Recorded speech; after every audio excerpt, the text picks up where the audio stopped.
13 सीटों पर उपचुनाव के नतीजे सामने आ गए हैं और एक बार फिर बीजेपी को करारी हार का सामना करना पड़ा है, जहां 13 में से कांग्रेस ने 4, टीएमसी ने 4, आप, डीएमके और निर्दलीय ने एक सीटों पर जीत दर्ज की, तो बीजेपी के खाते में महज 2 सीटें आ पाई हैं। यानी इंडिया गठबंधन को 10 तो एनडीए को 2 सीट मिली है।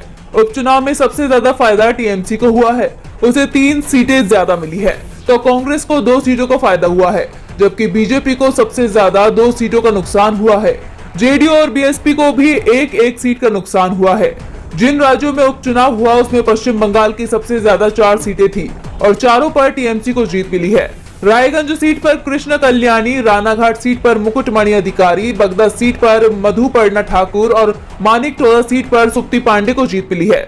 जबकि हिमाचल प्रदेश की तीनों सीटों की बात करें तो कांग्रेस को 2 और बीजेपी को 1 सीट मिली है। राज्य की देहरा सीट पर मुख्यमंत्री सुखविंदर सुक्खू की पत्नी कमलेश ठाकुर ने 9,265 वोट से बीजेपी के होशियार सिंह को हराया, तो नालागढ़ सीट पर हरदीप सिंह बावा ने बीजेपी के केएल ठाकुर के खिलाफ 8,990 वोटों से जीत दर्ज की। जबकि हमीरपुर सीट से बीजेपी के आशीष शर्मा चुनाव जीतने में कामयाब रहे।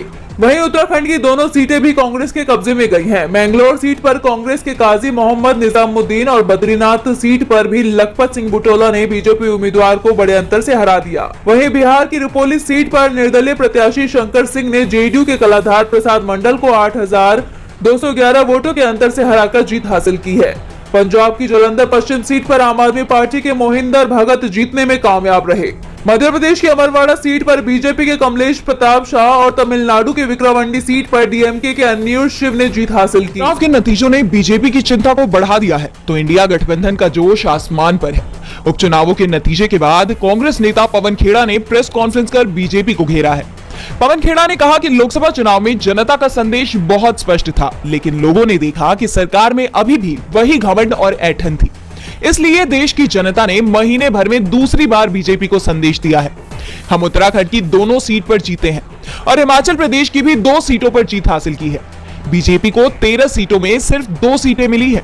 मध्य प्रदेश के अमरवाड़ा में कांग्रेस को मिली हार को लेकर पवन खेड़ा ने कहा कि इतिहास में पहली बार हुआ होगा कि अमरवाड़ा में काउंटिंग रोककर अधिकारी लंच ब्रेक कर लेते हैं। पूरा प्रशासन कांग्रेस को हराने के लिए जुट जाता है। हम मतदाताओं को दिल से धन्यवाद देते हैं क्योंकि उन्होंने ऐसे लोगों को सबक सिखाया जो संविधान को बदलने की बात कर रहे थे। बीजेपी की राजनीति को लोग ठुकरा रहे हैं क्योंकि बीजेपी की राजनीति में जवाबदेही का स्थान नहीं है। पीएम मोदी लोगों के सवाल का जवाब देना जरूरी नहीं समझते। जनता को बीजेपी की राजनीति में घमंड दिखता है। पवन खेड़ा ने आगे कहा कि मंगलौर में वोटिंग के दिन मुस्लिम मतदाताओं को वोट देने से रोका गया। आज बीजेपी के नेता कहते दिखे कि मंगलौर मुस्लिम बाहुल्य इलाका है, वहां कांग्रेस को जीतना ही है। मैं उनसे पूछना चाहता हूं कि अगर ऐसा है तो कांग्रेस बद्रीनाथ और अयोध्या कैसे जीत गई?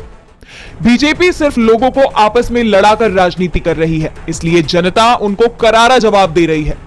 पिछले 10 सालों से बीजेपी जिस तरह की जोड़ तोड़ की राजनीति कर रही है, लोग उसे नकार रहे हैं। झामुमो नेता हेमंत सोरेन जेल से बाहर आने के बाद एक बार फिर से सत्ता पर काबिज हो गए। मनी लॉन्ड्रिंग मामले में जेल से जमानत पर रिहा होने के बाद पहली बार सीएम हेमंत सोरेन ने दिल्ली पहुंचकर सोनिया गांधी से मुलाकात की। इस मुलाकात में कई अहम मुद्दों को लेकर चर्चा की गई। बता दें कि झारखंड में जल्द ही विधानसभा चुनाव होने हैं। झारखंड विधानसभा चुनाव से ठीक पहले सोनिया गांधी और हेमंत सोरेन की मुलाकात के कई सियासी मायने निकाले जा रहे हैं। बताया जा रहा है कि सोनिया और हेमंत सोरेन में इस साल झारखंड में होने वाले विधानसभा चुनाव समेत कई मुद्दों पर चर्चा हुई।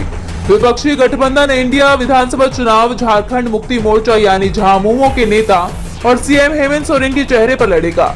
हेमंत सोरेन के जेल से बाहर आने के बाद सोनिया गांधी ने एक बार फिर से हेमंत सोरेन को ही झारखंड का सीएम बनाने की वकालत की थी। ऐसे में सीएम बनते ही हेमंत सोरेन सोनिया गांधी से मिलने पहुंचे। उनके साथ पत्नी कल्पना सोरेन भी मौजूद रही। हालांकि सीएम हेमंत सोरेन ने सोनिया गांधी से मुलाकात को लेकर कहा कि ये एक शिष्टाचार मुलाकात थी। जेल से आने के बाद सोनिया गांधी से मुलाकात नहीं हुई थी, इसलिए मिलने आया हूँ। वहीं विधानसभा चुनाव को लेकर सीएम हेमंत सोरेन ने कहा कि चर्चा समय समय पर होती रहती है, विधानसभा के चुनाव आते रहते हैं।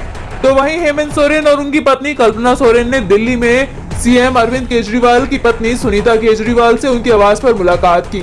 इस दौरान उन्होंने दिल्ली के सीएम अरविंद केजरीवाल का हालचाल जाना, वहीं उनके केस पर बातचीत भी की। सीएम हेमंत सोरेन ने जल्द ही अरविंद केजरीवाल के जेल से बाहर आने की उम्मीद जताई है। देश में राजनीतिक सरगर्मियां तेज हैं, तो इस बीच बीजेपी नेताओं के बयान भी सुर्खियां बटोरते हुए नजर आ रहे हैं। पहले पूर्व कैबिनेट मंत्री और भाजपा के वरिष्ठ नेता राजेंद्र प्रताप सिंह उर्फ मोती सिंह भ्रष्टाचार को लेकर अपनी ही सरकार पर जमकर बरसे। योगी सरकार को लेकर उनके बयान के ये वीडियो काफी वायरल हो रहे हैं।